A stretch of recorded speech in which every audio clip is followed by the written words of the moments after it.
Welcome back to the morning show here on Rise News. National Assembly tightens grip on public finances amid 2027 election funding debate. Tensions over public finance has deepened as lawmakers scrutinized INEC's 873.78 billion naira proposal for 2027 general election, recommending sanctions against non-compliant agencies while questioning delays in Treasury fund releases by the Office of the Accountant General of the Federation.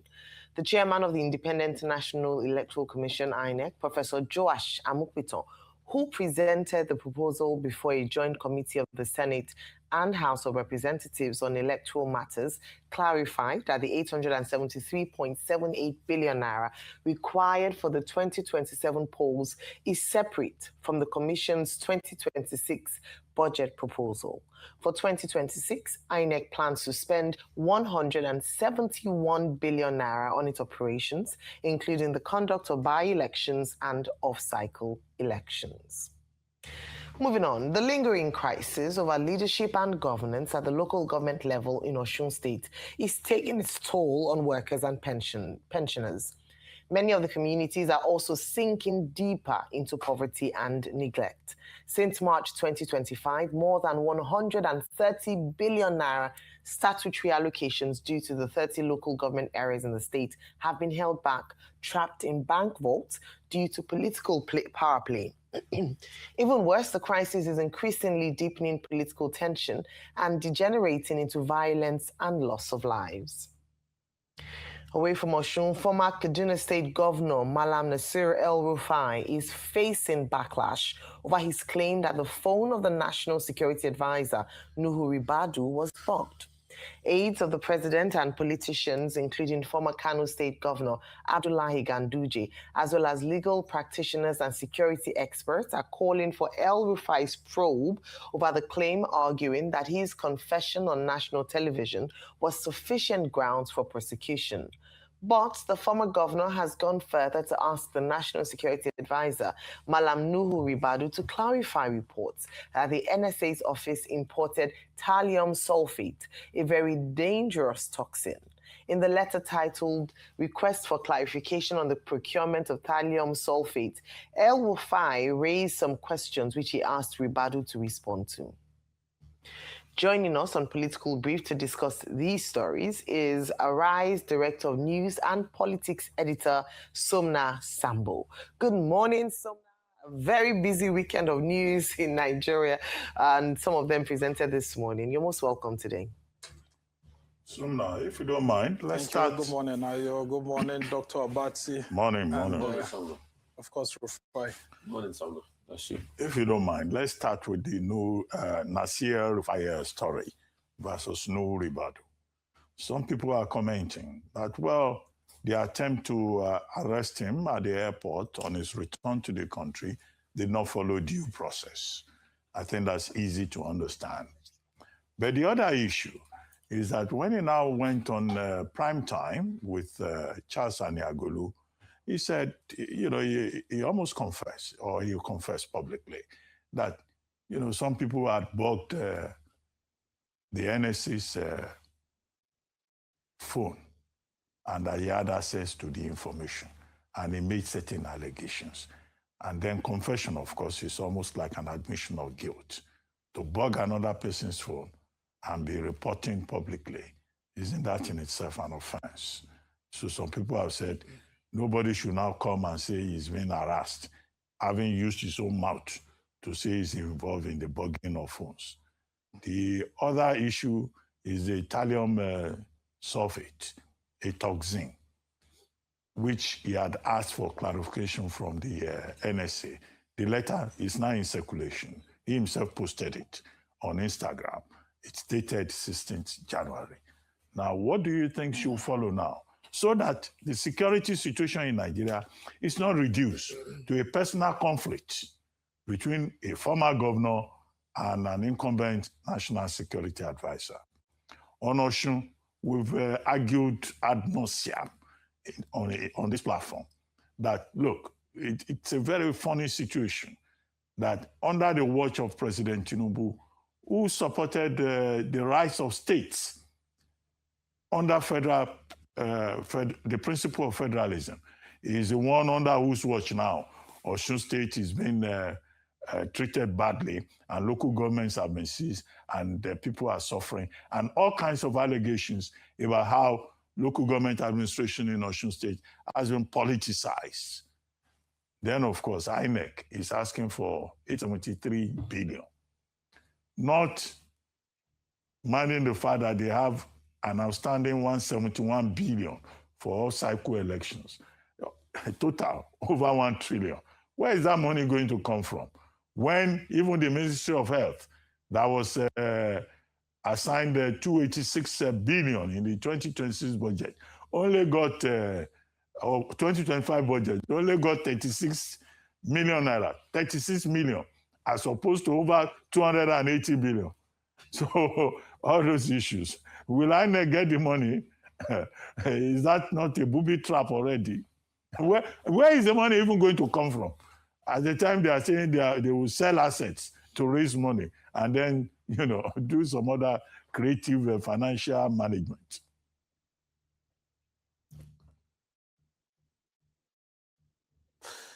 All right. Thank you so much for raising some of these issues. Let's start from the ongoing battle between two friends, one in government and one out of government.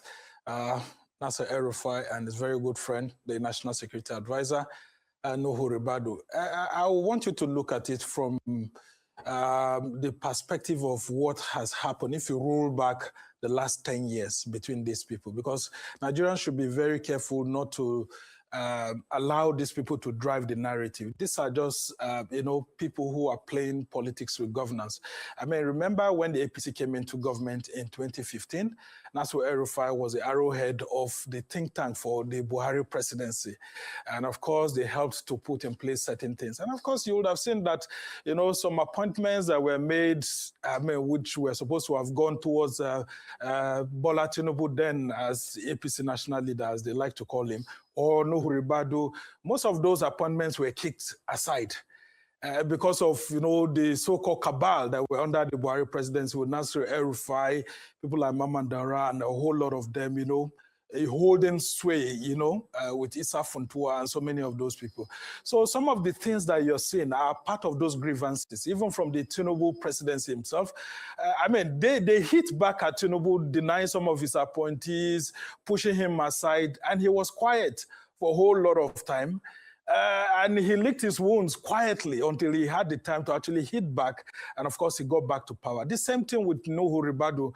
And so you would have seen that all these things, Nigerians should look at it without emotion and face the issues rationally. Now, the things that Nasir El-Rufai revealed actually is quite disturbing. And if I were President Bola Ahmed Tinubu, I would start doubting the integrity of Nuhu Ribadu based on the allegation immediately. But then, as an NSA, for his phone to be bugged, the idea by Nasir El-Rufai is to push the narrative that Ribadu is ineffective. But is Ribadu really ineffective in power? President Tinubu knows best, because for him to have appointed Ribadu NSA, it means he has done his due diligence and all of that. So I would want us to look at it from that perspective, that El-Rufai is trying to drive a narrative which is very dangerous to the country beyond the politics that they are trying to play. Because that means if our National Security Advisor's phone is being tapped, a whole lot of sensitive discussions can go out and it could be used against the state, not just against the president or even Nuhu Ribadu himself. So it's a very dangerous narrative. But you see that Nasir El-Rufai was careful and was being skillful with his words, trying to say that that someone else tapped the phone and informed him, not that himself actually tapped the phone. So I would say that the National Assembly needs to come in right now. I know that the APC-led National Assembly is one that, tilts towards the party and all of that right now, instead of the Nigerian people. But in the saner society, by now, the National Assembly's Committee on National Intelligence should start thinking of putting together a bipartisan committee that will call all these people and listen to them. Because the idea of the National Security Advisor or the Office of the National Security Advisor saying that Ribadu should submit all his evidence to the DSS, I don't think that may provide a fair hearing. President Tinubu should encourage the National Assembly to set up a bipartisan National Intelligence Committee meeting, whether it's ad hoc, different from the National Intelligence Committee meetings that we have in both chambers now, and sit down and look at this, because these allegations, for example, of the poisonous substance that he is actually bringing to the fore, could actually be likened to what happened to Alexander Litvinenko in the UK, when the Russians kept targeting the oppositions outside the country.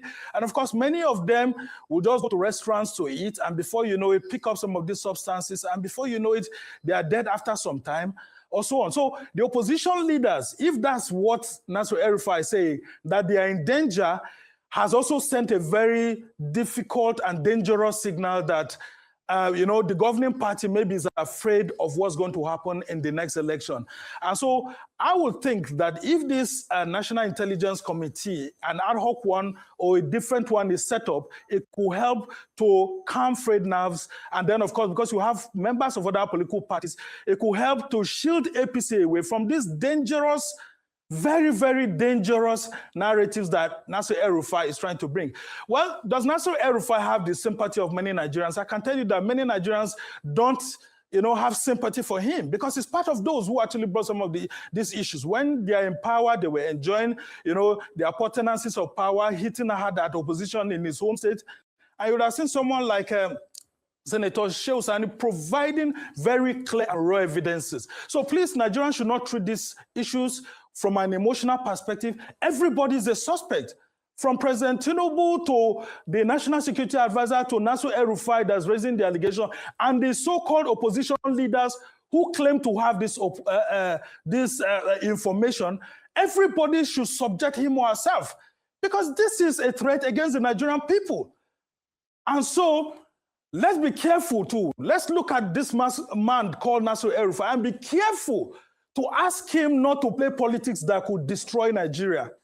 Because Nigeria is bigger than himself. Nigeria is bigger than the African Democratic Congress or the group of opposition leaders, including the governing governing All Progressives Congress. This nation must be taken with, a whole lot of trust by the political elite. This is not good. We have not heard this kind of narratives before. And so please, the dangerous precedent that Nasir El-Rufai is setting should be contained. And if these allegations are found to be false, I think the law should actually take its course, irrespective of the alleged victimization that he's claiming. Now, let's look at some of the issues that have been raised too. The issues of funds in the National Assembly. Actually, these are very dangerous times that we are in. Lawmakers are asking this very simple question, but which the Tinubu presidency hasn't really answered. Where is the money? Because MDAs are complaining that some of them got 5%. In fact, some even got 1% of funding for capital budget. And yet, we heard the president saying that we have surpassed our target. The president said we surpassed our target of 40.8 trillion naira thereabout, only for the Minister of Finance to come and tell us what they're doing, that we had only realized about 10 trillion. Now the customs, the FIRS that keep telling us that we've already gone above. Where is the money? Because now, if this money is not available to fund INEC on time, and I can tell you that we've already started missing those deadlines, there'll be a problem. 873 billion. The National Assembly should actually question that budget very well, because these issues actually have to do with over-expenditure. In the last election, we spent about 3,800 naira per one voter in Nigeria. That's about 93 million voters. So if you now look at the budget that INEC has presented, because that budget then was about 300 and something billion naira, to which they got about 313 billion released to them. Now, if you now put this together, you will see that that amount has quadrupled. And so the cost of election is becoming too much. And then you discover that it is very clear that the National Assembly is not doing its job. Because if both houses of the National Assembly are doing their job, they will scrutinize the INEC budget. Look at the IRF that we're talking about, spending 200 billion. Are we not supposed to be updating the softwares and all of that? How come we are spending so much for a technology that we used in 2023? So they should take a look at this INEC budget very, very clearly, and then see some other additions, like the NYC. They are saying that their ad hoc staff that should be brought in place should have an increase in the amount, I think about 120,000 per ad hoc staff that's used. That's each core member. The National Assembly should scrutinize these documents very well, and then look at the issues that we have with our budgeting system. For example, why is INEC on the envelope system rather than the performance-based system? Shouldn't INEC have all its money? Because if you look at Section 3, subsection 3 of the Electoral Act, what the Electoral Act actually says that INEC should be given all its monies at once. But it looks like they are being given the envelope system, where they're asking about 170-something billion for their own internal operations, and the Ministry of Finance is saying that they are going to give them 140 billion. With the crucial role INEC plays, shouldn't the National Assembly be questioning why the executive is reducing the budget of INEC? Because that is an executive interference. And then on the last note, the issues of funding of Osun and all of that, honestly, it's a very sad development that President Tinubu's government will still be going through this. But I think we have information that the presidency is trying to see how they wade into it. And I'm hopeful that the president will not treat this as an opposition state, but he will treat it as the president of the Federal Republic of Nigeria, where a component part of the federation, Osun State, is being denied its funds that are supposed to help to run and provide services for that state. And Mr. President knows that this particular state is very dear and critical to him, considering his lineage and all of that. And so there is no reason why Governor Ademola Adeleke should be suffering this, considering that President Tinubu himself has suffered that in the past. The APC-led federal government should be very careful not to repeat the mistakes that was done by the PDP. And I can tell you that the APC has done very well for itself as a political party.